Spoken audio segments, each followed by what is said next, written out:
ప్రపంచవ్యాప్తంగా మహిళల్లో సగటున 50 సంవత్సరాలకు మెనోపాజ్ స్టార్ట్ అవుతుంది. కానీ మన దేశంలో మహిళలకు 5 సంవత్సరాల కన్నా ముందే, అంటే 45 సంవత్సరాలకే స్టార్ట్ అవుతుంది. దీని గురించి మాట్లాడడానికి 49 ఫెర్టిలిటీ సెంటర్ నుంచి డాక్టర్ జ్యోతి గారు మనతో ఉన్నారు. తనని అడిగి మరిన్ని విషయాలు తెలుసుకుందాం.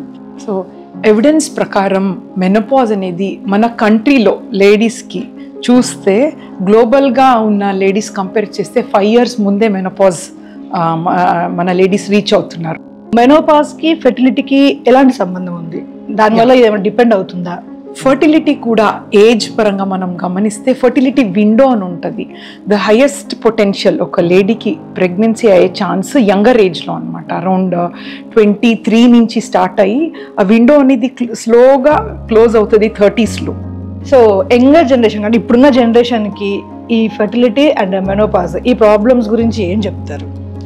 మన మెనోపాజ్ గురించి అండ్ ఫర్టిలిటీ గురించి సంబంధించింది చెప్పాలంటే ముందు జాగ్రత్తలు చూసుకోవాలి. ఓకే, ఎంతనా మనం రీజన్స్ ఏంటి, ఈ ప్రాబ్లమ్కి రీజన్స్ ఏంటి అంటే బేసికలీ ఇండియన్ జెనెటికలీ మనం ఏం చేయలేం, బికాస్ జెనెటిక్ ఉంటుంది, మన జీన్స్ యాన్సిస్టర్ ఇచ్చిన జీన్స్ అన్నమాట. అవును. సో సెకండ్ ఏంటి మన food habits. Third important thing ఏంటంటే స్ట్రెస్. మీరు చూస్తున్నారు ఈ మధ్యలో మెనోపాజ్ అంటేనే హార్ట్ ఫ్లాషెస్, తర్వాత మనకి మూడ్ స్వింగ్స్ లాంటి ప్రాబ్లమ్స్ ఉంటాయి. ఇప్పుడు కొత్తగా మీరు ఇంకా ఫెర్టిలిటీ ప్రాబ్లం కూడా అంటున్నారు. సో మరి ఈ ప్రాబ్లమ్స్కి సొల్యూషన్ ఏంటి?